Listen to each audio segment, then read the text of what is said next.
Vamos a analizar ahora las propiedades eléctricas del corazón. Y si el electrocardiograma es el registro de la actividad eléctrica del corazón, eso significa que en los siguientes minutos daremos el primer paso para mejorar nuestra comprensión de tan importante herramienta, y también el primer paso para entender las arritmias. En el video anterior decíamos que el corazón tiene unas clásicas propiedades. Bueno, en esta ocasión vamos a analizar los mecanismos para que tenga cronotropismo, dromotropismo y batmotropismo. Hemos dicho que la función principal del corazón es actuar como una bomba que impulsa la sangre hacia los vasos que reconocemos como propiedades mecánicas. Por cierto, de esas características como bomba hablaremos en el siguiente video. Sin embargo, para que una bomba funcione, necesita electricidad. Entonces, ¿de dónde surgen estos fenómenos eléctricos? Si yo no he pagado ningún recibo de luz con mi mediastino como domicilio. Bueno, ahí es donde entra la función de los electrolitos. No, esos no. Y menos esos que tienen demasiado azúcar. Estos electrolitos, que precisamente se llaman así porque son sustancias que se descomponen en iones, es decir, partículas cargadas de electricidad cuando se disuelven en los líquidos del cuerpo, permitiendo que la energía eléctrica pase a través de ellos. Y estos son los protagonistas de esta historia: sodio, calcio y potasio, que son cationes, es decir, tienen una carga eléctrica neta positiva. Para que se presenten estas propiedades eléctricas a lo largo del corazón, vamos a necesitar de una serie de estructuras que permitan que todos los fenómenos ocurran de forma coordinada y eficiente. Habrá, pues, zonas donde surgen los impulsos eléctricos de forma espontánea y rítmica, propiedad que decíamos le llamamos automatismo o cronotropismo. Se necesita que las células que reciben ese impulso sean capaces de responder generando un fenómeno eléctrico, propiedad que decíamos le llamamos excitabilidad o batmotropismo. Además de responder de esa forma, la célula debe transmitir una corriente eléctrica a la célula vecina, propiedad que decíamos le llamamos conductibilidad o dromotropismo. Aquí es donde todo suele comenzar. En una estructura elipsoide y aplanada de músculo especializado de unos 3 por 15 milímetros, localizada en la pared posterolateral superior de la aurícula derecha, inmediatamente inferior a la desembocadura de la vena cava superior. Esta estructura tiene contacto con las fibras musculares circundantes, pero además adquiere mayor velocidad gracias a pequeñas bandas. Una de ellas, denominada banda interauricular anterior, se dirige a la aurícula izquierda. Además, otras 3 bandas, anterior, lateral y posterior, terminan en el nodo auriculoventricular, que se encuentra en la aurícula derecha detrás de la válvula tricúspide. En sentido caudal, se forma el haz auriculoventricular o haz de His, que penetra el tejido fibroso del anillo auriculoventricular. Estructura que debemos recordar separa las aurículas de los ventrículos, actuando como aislante, es decir, que impide que los impulsos eléctricos de las aurículas pasen por otro sitio que no sea este haz. Viajando por el tabique interauricular, luego de unos 10 milímetros aproximadamente, se divide en ramas izquierda y derecha. La rama izquierda dando lugar a un fascículo anterior y otro posterior. Discurren estas estructuras por el endocardio y se subdividen hasta terminar en una compleja red de fibras de Purkinje, que penetra 1/3 del grosor de la masa muscular. Ahora bien, esa fue la parte estructural, donde ocurren estos fenómenos eléctricos. La siguiente interrogante a responder es: ¿cómo ocurren esos fenómenos eléctricos? Bueno, para eso debemos adentrarnos en la unidad funcional, la célula. Estas células, en el corazón, tienen proteínas a través de su membrana que permiten el flujo de iones con su respectiva carga eléctrica, siendo la mayoría selectivos para determinado ion que le otorga el nombre, y son dependientes de voltaje o energía para permitir dicho movimiento. Esto genera una diferencia de voltaje en el interior de la célula con respecto al exterior, lo que llamamos potencial de membrana en reposo o diastólico. Cuando el conjunto de iones que vemos en la imagen, positivos al exterior, son equivalentes a los iones negativos en el interior de la célula, decimos que está polarizada. Cuando su carga eléctrica se vuelve más positiva en el interior, decimos que está despolarizada. Y cuando se vuelve más negativa de lo esperado, decimos que está hiperpolarizada. Este movimiento de iones a través de la membrana genera cambios en el voltaje que podemos medir y clasificar. A esa variación en el voltaje le llamamos potencial de acción.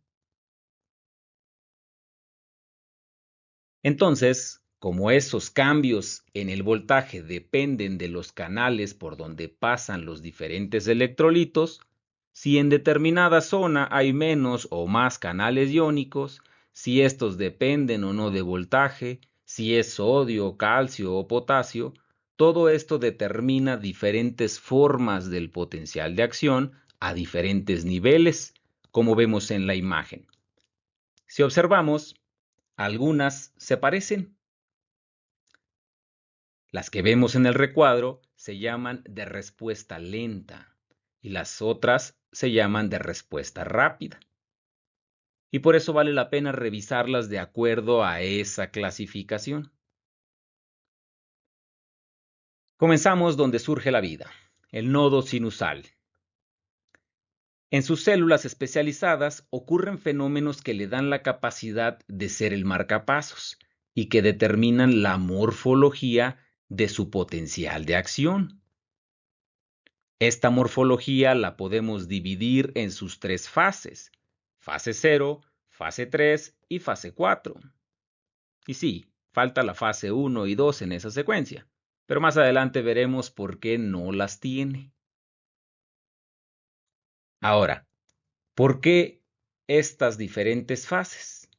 Ahí es donde interviene el movimiento de estos iones a través de sus respectivos canales. La fase 0 ocurre principalmente cuando se alcanzó cierto voltaje que le llamamos umbral y que permite que se abran canales de calcio, generando una corriente hacia el interior de la célula. Corriente de calcio entrante. Se termina cerrando e inicia la fase 3, en la que se abren canales de potasio, que permiten la salida de este regresando a un voltaje negativo, salida de potasio, que determina el regreso a un voltaje negativo. Este voltaje negativo permite que se abran canales para la corriente de marcapasos. Esta es la corriente de marcapasos, con la letra F, que se le llamó corriente Fonny. Esto porque quienes los descubrieron no esperaban encontrar canales de sodio y potasio en esa fase y que fueran activados por la hiperpolarización, y se les hizo chistoso. Por eso le pusieron Fonny. Bueno, cada quien su sentido del humor. Como este sitio es el que determina el ritmo del corazón, debe adaptarse a las circunstancias de la vida. Por ejemplo, si vas caminando por una calle oscura y de repente escuchas un ladrido poco amigable, tu cerebro sabe que es momento de sobrevivir y envía una señal a través de los nervios simpáticos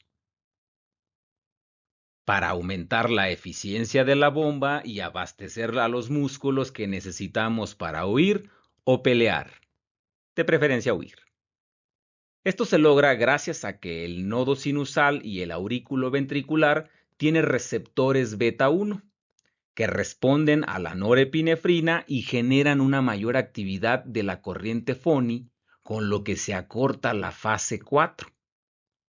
Ironías de la vida.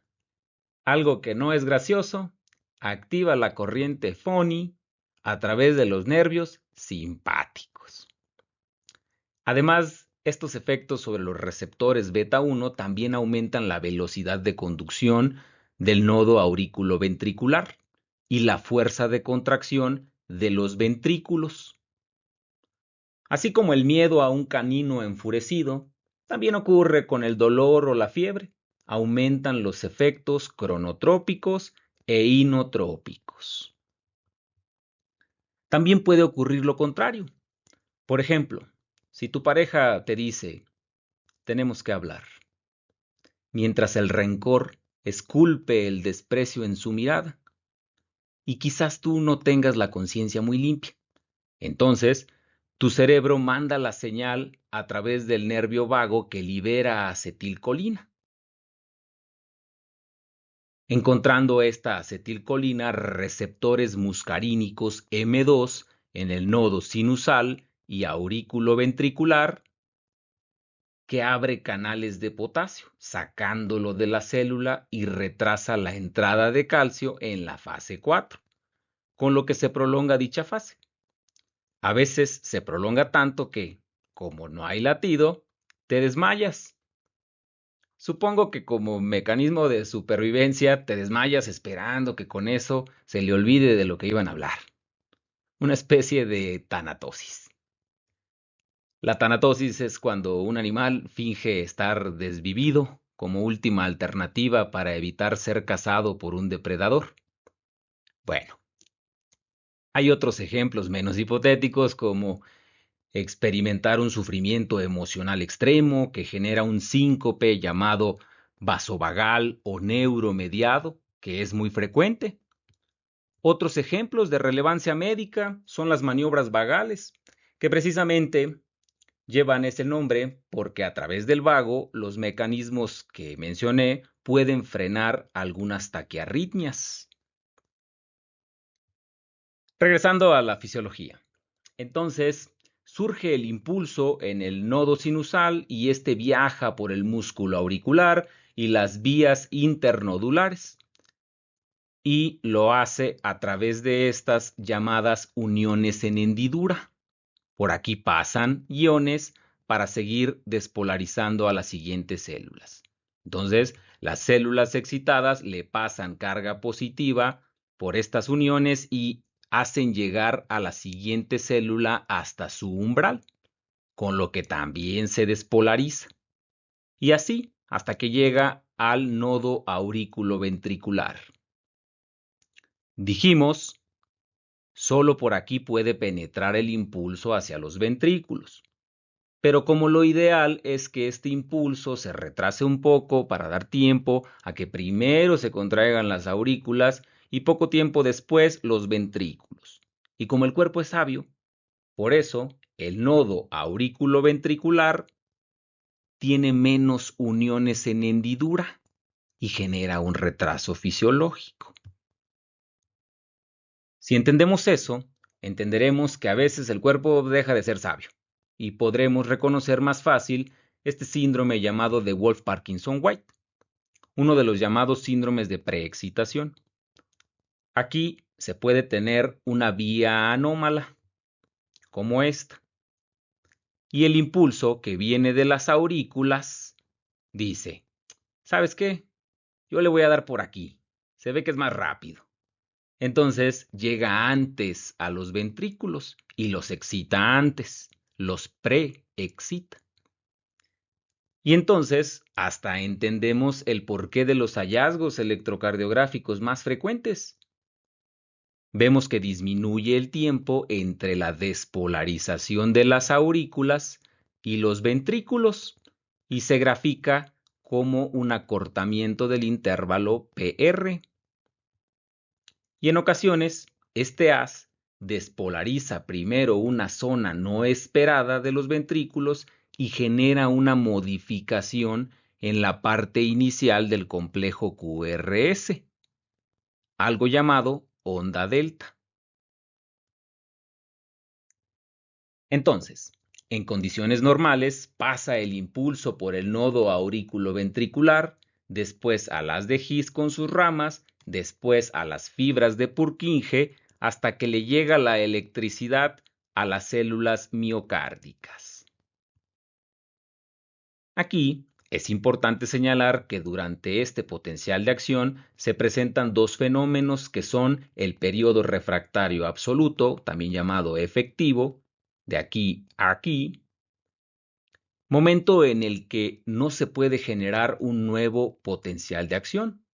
Y después tenemos el periodo refractario relativo, de aquí a aquí, en el que solo se puede generar un nuevo potencial de acción si el estímulo que lo provoca es intenso.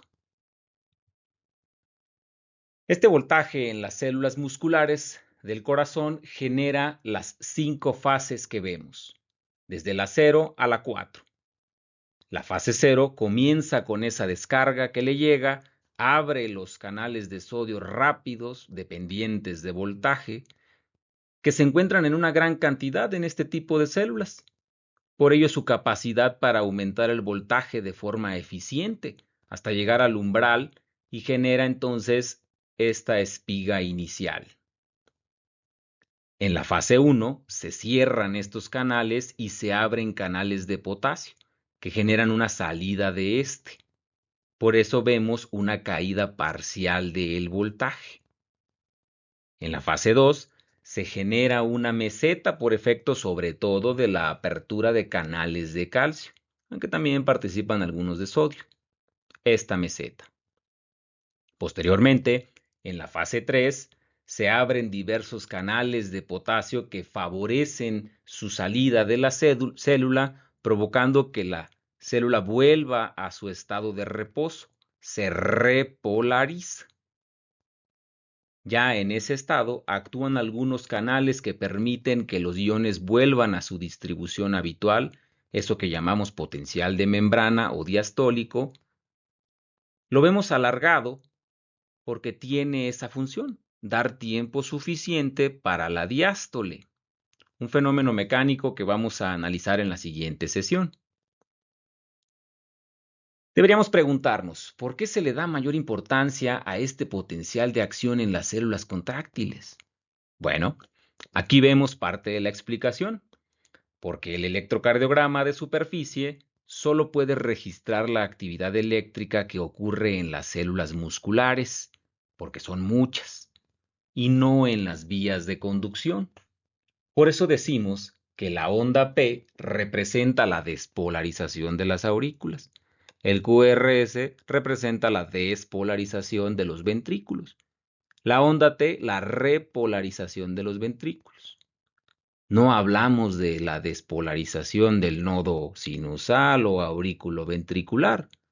Vemos en la imagen la correlación de estos potenciales de acción y su reflejo en el electrocardiograma.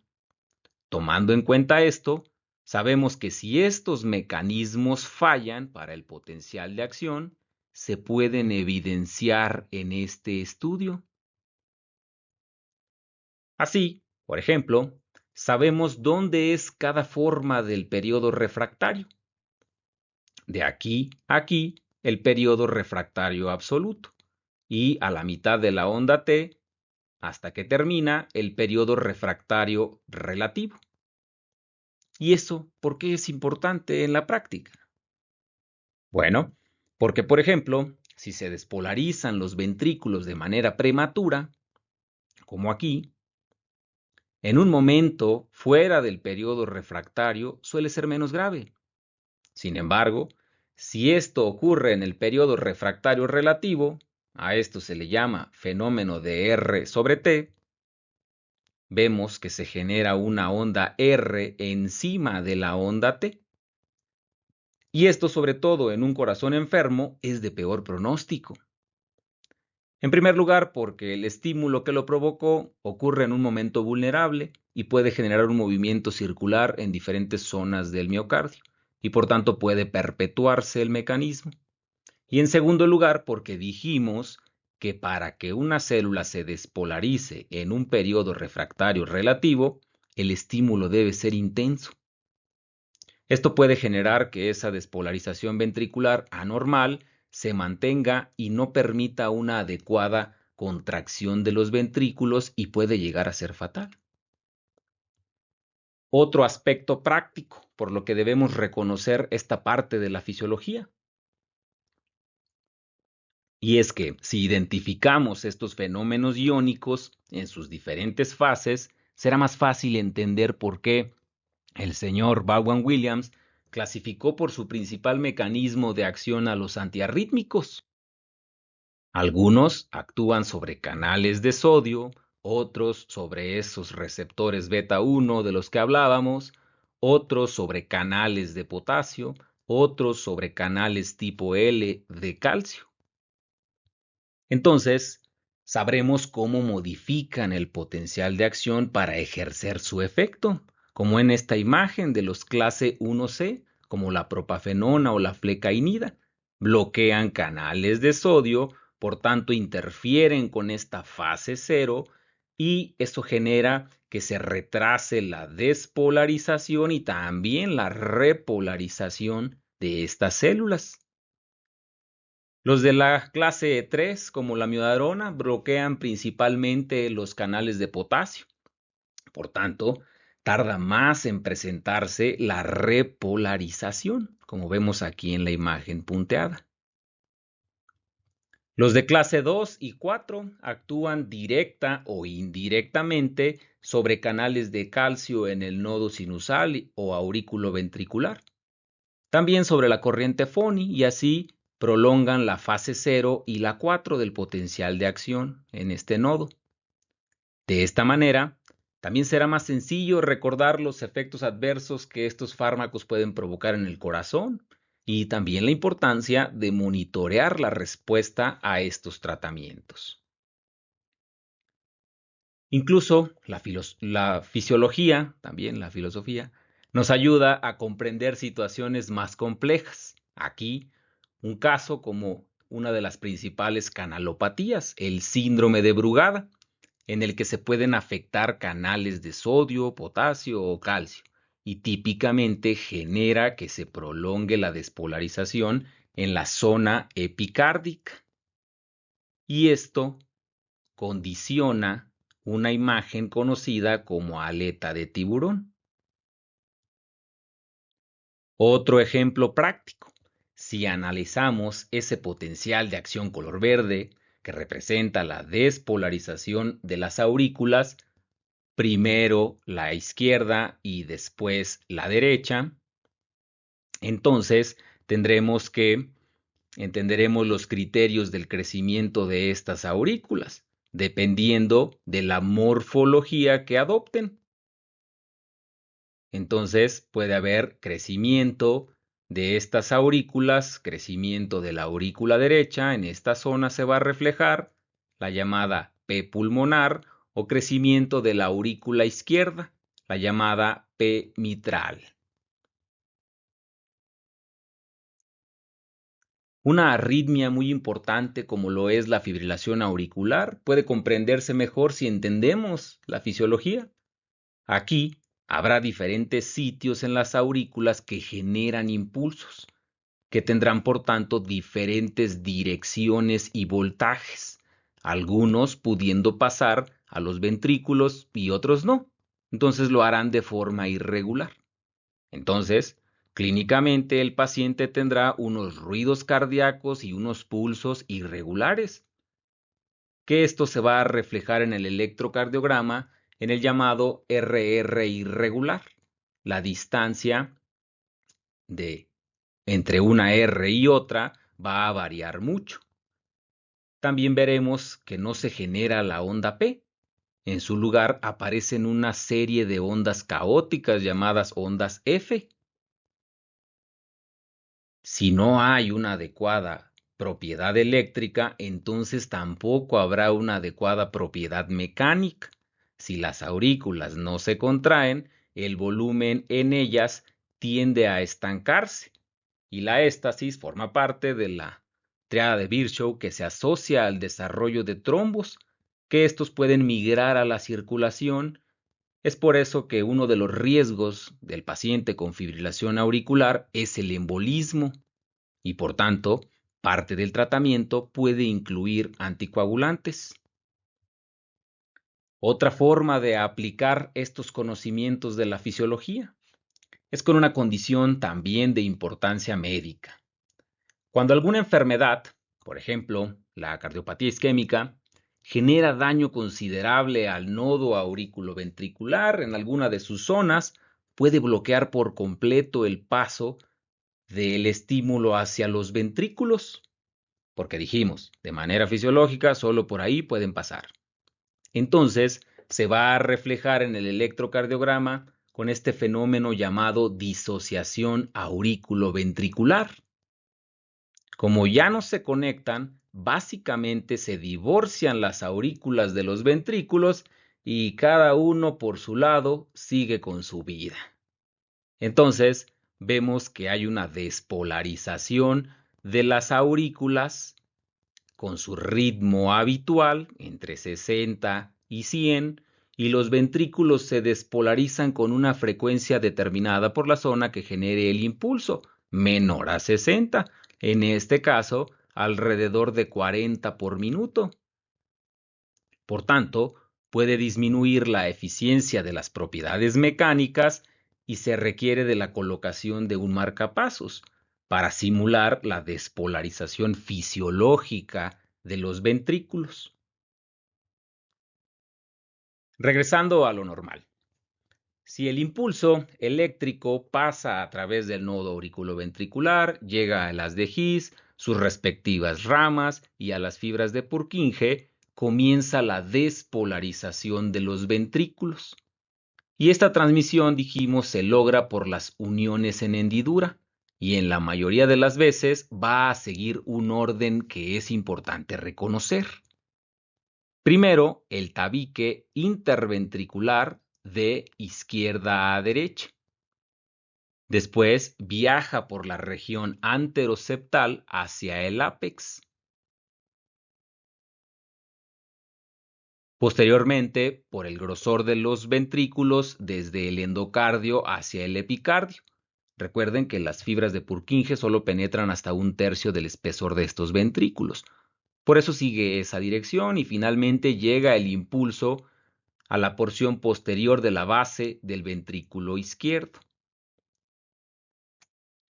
Esto es importante porque, en primer lugar, va a determinar la forma de contraerse de los ventrículos y, en segundo lugar, porque la magnitud y dirección en que se propaga el impulso puede quedar registrado.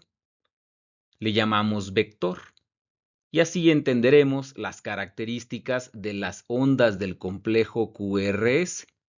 En este ejemplo, un electrodo que registra la actividad desde cierta zona, supongamos D2, desde la parte inferior, detecta que la suma de las fuerzas eléctricas primero se alejan aquí. Lo detecta entonces como negativo. Después se acercan a él, aquí, y lo detecta como positivo. Y finalmente se vuelven a alejar y lo registra como negativo. Se aleja y lo registra como negativo. Además de la dirección y la magnitud del impulso eléctrico, otro aspecto importante es reconocer la velocidad de conducción, siendo mayor en las fibras de Purkinje. Y como vimos, es menor en el nodo auriculoventricular, pero también, comparativamente, es menor en el músculo ventricular, como vemos en la imagen. Por tanto, si una enfermedad daña una rama de las de His, como en este ejemplo, la izquierda, El impulso de esa zona, en lugar de viajar por esa rama y las fibras de Purkinje que tiene, lo hará primero por la rama que está sana, en este caso la derecha, y llegará al lado izquierdo a través del músculo, por lo que se va a tardar más, y eso en el electrocardiograma se le llama tiempo de activación ventricular prolongado o tiempo de deflexión intrínsecoide prolongado, como vemos aquí, de aquí a esta zona. Como vemos en la imagen, se genera una onda R ancha, alta y empastada en V6, en V6. Esto que vemos aquí, alta y empastada, ancha. Y también se va a modificar el promedio de los vectores y cambiará, por tanto, el eje de QRS.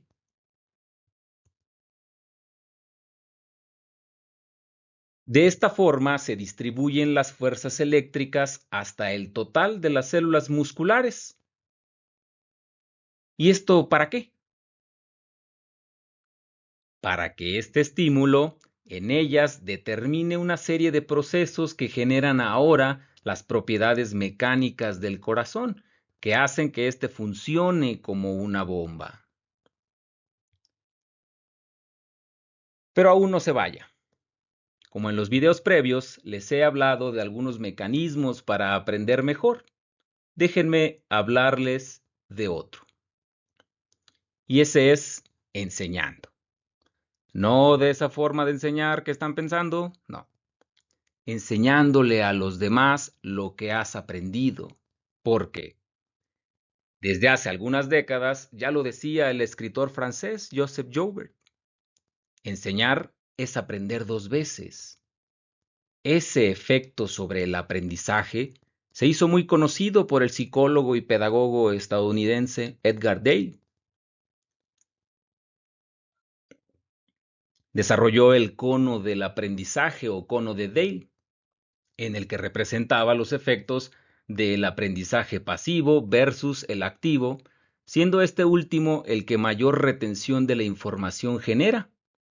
Y no tiene que ser una conferencia magistral. Bueno, sí, sí puede, pero puede ser un grupo de amigos con sus compañeros de clase, con grupos estudiantiles, en la facultad tenemos varios, por cierto. Pero es que me da pena, me voy a equivocar, me van a juzgar, suelen decirme. Pero no se preocupe, siempre ocurre, de todas maneras juzgan. Recuerda, nunca debes dejar que un comentario te complique, porque aún mejorando el mundo, alguien habrá que te critique, decía el maestro Cancerbero. Puedes incluso empezar explicándole a una persona. Ese solo hecho implica varios aspectos que hacen que mejore el propio aprendizaje. Pero no solo eso, también nos ayuda a que mejore un área de suma importancia. Y es que todo el tiempo vamos a necesitar de las habilidades de comunicación, porque como dice Jorge Avendaño, la adquisición o reforzamiento de las habilidades de comunicación en medicina es una estrategia valiosa en la educación médica, área que aborda en su colaboración en este buen libro. Como acostumbro decirle a mis alumnos, el día de mañana puedes ser el mejor cardiólogo o el mejor neurocirujano, eso no lo dudo. Pero en la práctica, quien debe percibirlo es el paciente, para que acepte un tratamiento, para que siga de forma adecuada las indicaciones, para que tenga un mejor resultado en su salud. Y en gran medida, eso está determinado por tu habilidad para comunicar. ¿Y esa habilidad dónde la venden? Me temo que aún no la tienen en Amazon o Mercado Libre. Esa se adquiere practicando, lanzándote tantas veces al río hasta que se vuelva tu hogar, parafraseando a Axl Rose. Hay dos textos sobre el tema que pueden ayudar. Uno de Michael Parker llamado No es lo que dices, sino cómo lo dices, y ya un poco más avanzado, el método Gravitas de Caroline Geider. Hablando de comunicar, debo comunicarles que agradezco enormemente que muchos se han acercado conmigo para ofrecerme su ayuda para mejorar este espacio, y muchos otros han compartido este contenido. Por ello y por su atención, gracias.